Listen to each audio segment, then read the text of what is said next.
esta é a nossa videoaula da unidade 3.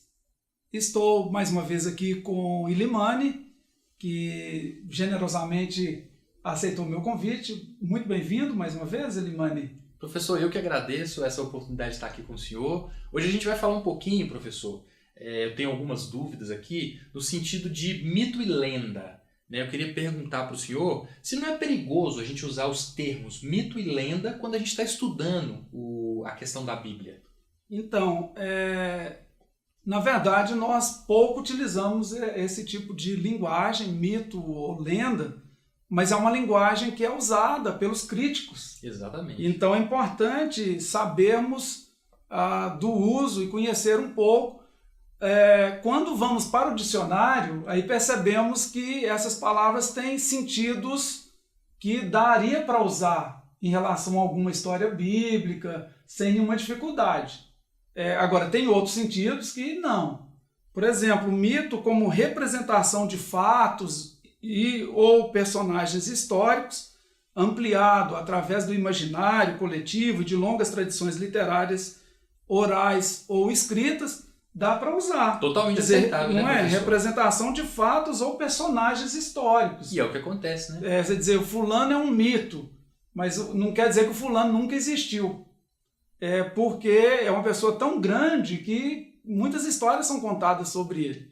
E a palavra lenda, no sentido de tradição popular, também dá para a gente utilizar. Mas não no sentido de lenga-lenga, de algo que não existe, fantasioso, inventado. Que a Bíblia também não deixa de ser, né, professor, narrativa sobre a história do povo de Deus. Né? Exato, narrativa das histórias, dos contos, das músicas. É verdade. Professor, a Bíblia ela foi todinha escrita em hebraico? O Antigo Testamento praticamente todo em hebraico e o Novo Testamento em grego. Mas há algumas partes do Antigo Testamento em aramaico. Quer dizer, tem o livro de Daniel, o livro de Esdras, Jeremias tem um versículo, que é o capítulo 10, verso 11, que está em aramaico, e encontramos também palavras aqui e ali, uma palavra aramaica, tem até influência do sânscrito na Bíblia. Então, o Daniel, por exemplo, capítulo 2, do verso 4 até o 7, 28, todo em aramaico. E Esdras, capítulo 4, verso 8, até o capítulo 6, 18, capítulo 7, de 12 a 16, também em aramaico. Entendi. E o resto em hebraico. Muito bom. Professor, algumas pessoas chamam o Antigo Testamento de Bíblia hebraica, né? Você não acha que existe aí uma limitação, né, quando você fala em Bíblia hebraica, a questão canônica do mesmo? Pode acontecer, você chamando de Bíblia hebraica, o que acontece? Você exclui aqueles livros escritos em grego, como Judite, Tobias, 1º e 2º Macabeus, Sabedoria, Baruque, que foram textos escritos no período chamado interbíblico e que fazem parte da Septuaginta, que é a primeira tradução da Bíblia para uma outra língua. Então, a Bíblia hebraica foi traduzida para o grego, lá em Alexandria, no Egito, por volta do ano 350 a.C., 350 até lá para o ano 100, é um trabalho longo e esses livros fazem parte, porque eles estavam em grego. Então, os católicos têm o cânon que compõe esses livros, tem alguns acréscimos também no livro de Esther, no livro do próprio Daniel, Jeremias. Então, pode ser, se você quer um diálogo com o católico, chamar de Bíblia hebraica dificulta um pouco esse diálogo. Restringe. Né, então, tem que entender que há o cânon também católico. E, professor, de onde que vem o significado do termo hebreu? Então, hebreu, a palavra vem de um verbo, o verbo avar, aí ivri, hebreu, em português. Avar significa aquele que atravessa, porque o hebreu ele atravessou os rios Tigre, Eufrates em direção à Terra Prometida, depois eles descem lá da Síria em direção a Canaã, aí tem o Rio Jordão, de lá eles vão para o Egito, aí depois atravessam o Mar Vermelho, atravessa o Jordão novamente. Então, sempre atravessando. Isso, é aquele que atravessa de um lugar para outro. Muito bom. Professor, pensando um pouquinho agora na questão da história, né, do estudo da ciência, qual que seria a importância da arqueologia para o estudo da compreensão da Bíblia? Então, a arqueologia ela é muito importante porque ela reforça alguns textos, ajuda a comprovar cientificamente a existência desses textos, das personagens. Para você ter uma ideia, por exemplo, Davi, para os historiadores, ele não existia do ponto de vista histórico, porque só aparecia na Bíblia. Em 1993, início de 94, foi encontrada uma estela, uma pedra, chamada Estela de Tel Dan, que foi encontrada na cidade de Dan, e essa pedra traz o nome Davi fora da Bíblia. Então agora Davi passa a ser reconhecido como alguém que foi registrado não só na Bíblia, mas fora da Bíblia.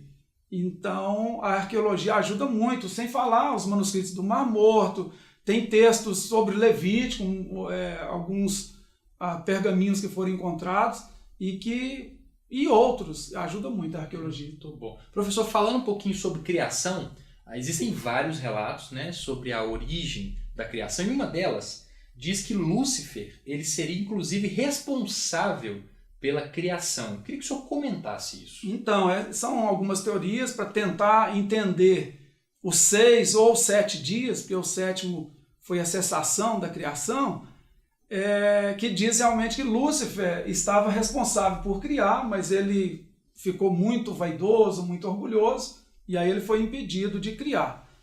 Nós entendemos que o Criador é Deus, a gente jamais atribuiria a Lúcifer, mesmo no estado natural dele, antes do pecado, mas de qualquer forma, essa teoria chama-se a Grande Lacuna, e tem uma outra parecida, que é a Grande Catástrofe, que é uma tentativa de explicar Gênesis capítulo 1, verso 1, para Gênesis 1:2, que parece que há um intervalo ali, e aí teria havido uma grande catástrofe. Alguns dizem que é a própria queda de Satanás, que haveria destruído o mundo e que Deus teria que recriar tudo. Há um conto judaico que diz que Deus, quando decidiu criar o mundo, ele criou pela justiça. E o mundo se firmou e tudo deu muito certo, mas chegou um determinado momento que desandou. Aí Deus teve que destruir o mundo e criar de novo. Aí ele decidiu criar pelo amor.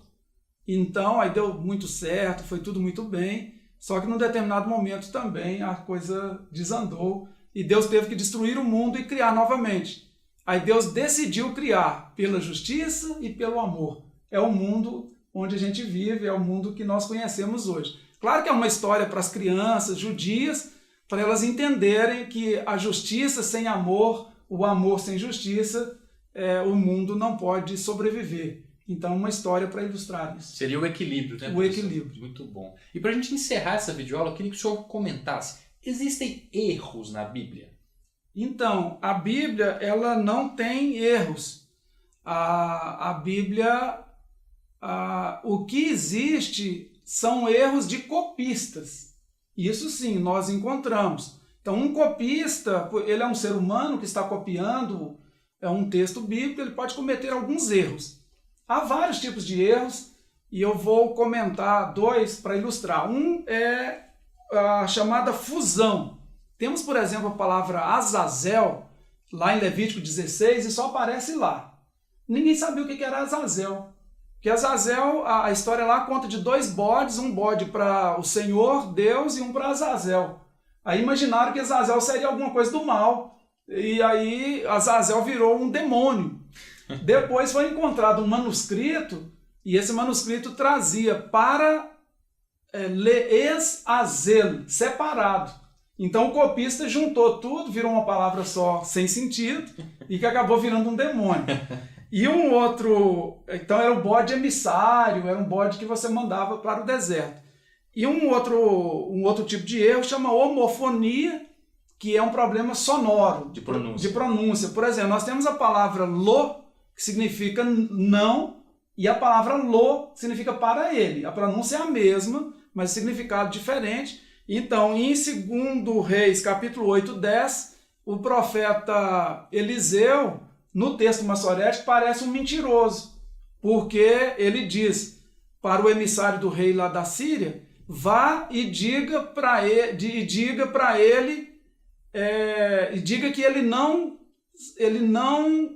que ele sarará, que ele sarará. Mas na verdade o Senhor me mostrou que ele morrerá. Mas como que ele vai sarar e Deus mostrou que vai morrer? Na verdade, aí o manuscrito veio, vá e diga, certamente, diga para ele, certamente morrerás, porque o Senhor me mostrou que você vai morrer, que tu morrerás. Então, existem erros de copista, mas não erro de conteúdo e nada nesse sentido. Então, existem erros aí de concordância, de tradução, mas a Bíblia em si ela é 100% fiel. Isso. Professor, muito obrigado mais uma vez por essa oportunidade de estar aqui com o senhor. Eu que agradeço. Terminamos aqui mais uma videoaula. Até a próxima.